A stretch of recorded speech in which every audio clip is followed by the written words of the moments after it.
For 600 years, one book has refused to be read. Not because it was lost, or burned, or locked in a vault. You can flip through every page of it online, right now, tonight. The problem is stranger than that. Nobody on Earth can read a single word of it. Not the finest scholars, not the codebreakers who cracked wartime ciphers, not the most powerful computers ever built. It is covered, cover to cover, in a flowing, confident handwriting in a language that exists nowhere else in human history, beside drawings of plants that do not grow on this planet. Every few years, the headlines shout that it has finally been solved. And every few years, the solution falls apart. So let me tell you what we actually know and where the real mystery begins. Start with the object itself, because the first surprise is how solid it is. The Voynich Manuscript is real, and it is old. It is a book of about 240 pages, made of vellum, fine animal skin, and it sits today in the Beinecke Rare Book Library at Yale, catalogued, plainly enough, as Manuscript 408. In 2009, researchers carbon-dated the vellum, and the result was clean and decisive. The skins were made in the early 15th century, somewhere between 1404 and 1438. The inks and pigments are consistent with that age. So whatever else this is, it is not a modern hoax, not a Victorian fake. Someone made this by hand 600 years ago with real medieval materials and real medieval effort. It takes its name from Wilfrid Voynich, a book dealer who bought it in Italy in 1912 and spent the rest of his life unable to read his own purchase. Before him, the trail is faint but real. The book surfaces among scholars in Prague in the 1600s, possibly passing through the court of the Holy Roman Emperor Rudolph II, a famous collector of the strange. But its author, its origin, and its purpose are simply gone. Now open it, and the mystery deepens. There are roughly 35,000 words in there, written left to right in a neat, practiced script that scholars now just call Voynichese. It looks effortless, the hand of someone fluent, not someone laboriously inventing as they go. And it is wrapped around illustrations that almost, but never quite, make sense. There are page after page of plants, drawn in loving botanical detail, that match no species anyone has ever identified. There are astronomical charts, suns and stars and zodiac figures.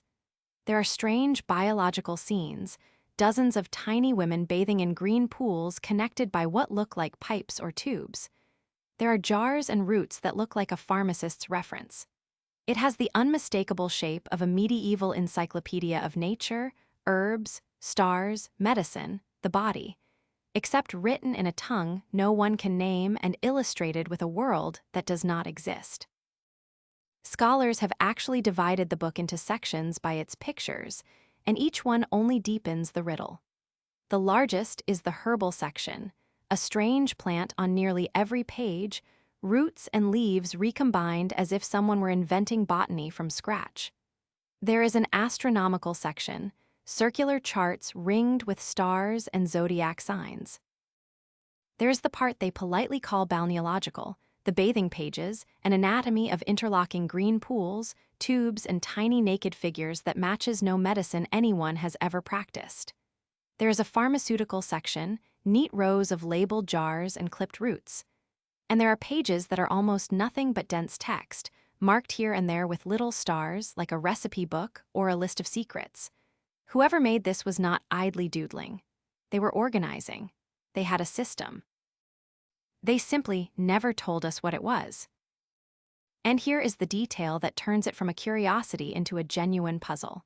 The writing is not random scribbling. When you analyze it statistically, Voynichese behaves like a real language. The words follow what is called Zipf's law, the particular mathematical pattern that natural languages produce and gibberish usually does not. Some characters appear only at the starts of words, others only at the ends, the way real writing systems have rules. Word lengths and frequencies look organic. For decades, that has been the strongest argument that there is meaning in here, that this is a code, not a doodle. And yet, the text also does odd things no normal language does. The same word sometimes repeats 2 or 3 times in a row. There are almost no corrections, no crossings out, as if it were copied rather than composed. In places, the text is strangely repetitive and low in information. It looks like language. It just does not quite behave like any language we know. So here is where it gets speculative, and there are 4 serious doors, and I will be honest that no one has walked all the way through any of them.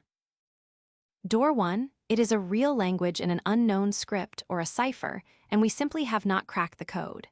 This is the romantic favorite, and it has defeated extraordinary people.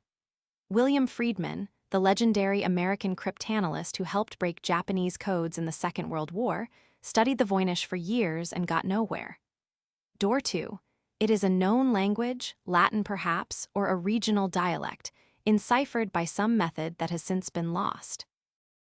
Door 3, it is a constructed language, an invented tongue, built deliberately, maybe for philosophy, mysticism, or medicine. And door 4, the deflating one, it is an elaborate hoax, beautiful, expensive nonsense, made to look meaningful in order to be sold to a rich and gullible collector. The catch, and this is where this channel earns its keep, is the long, humbling parade of solutions that were announced and then quietly collapsed. In 2018, a team used computer algorithms and suggested the underlying language might be Hebrew, run through some scrambling.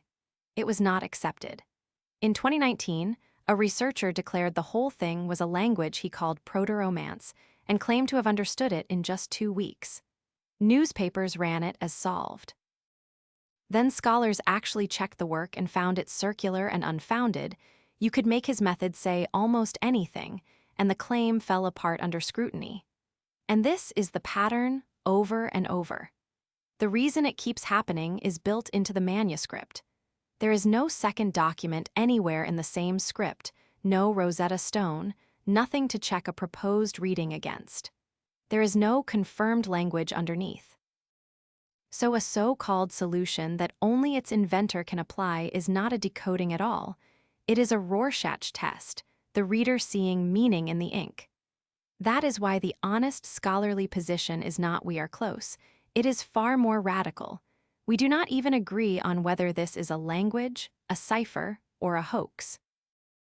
And what about the question so many people now ask, could artificial intelligence finally crack it? The same hoax test logic bites here too. The thing that makes modern AI powerful is learning from mountains of examples with known answers. The Voynich offers the opposite, a single document, in one script, with no translation to learn from and nothing to verify a guess against. Computers have been thrown at it for years. They have found tantalizing structure, but not one reading that other scholars can take, apply themselves, and reproduce. And reproducible is the whole game. A solution only its author can see is not a solution. So, has the Voynich Manuscript finally been decoded? No. Despite the headlines, despite the carbon dating, despite a century of the world's best cryptographers and now its best machines, not one sentence has a reading that survives independent scrutiny. And what we are left with is, honestly, almost stranger than a solution would be. A real human being, 600 years ago, bought a fortune's worth of calfskin and spent months, maybe years, filling 240 pages with a fluent, consistent, rule-following, language-like script about plants that do not exist and stars and bathing women, and then either carried the key to their grave or built the single most committed piece of nonsense in recorded history. And the unbearable part is that we cannot tell which. The Voynich is not a puzzle politely waiting for the right genius to arrive. It is a standing reminder that one patient human, with ink and skin and time, can make a thing that outlives every mind that ever tries to understand it. The book is open. Anyone can look. We simply cannot read it. And the honest maybe, the one that has held for 6 centuries and may hold forever, is that perhaps no one ever will.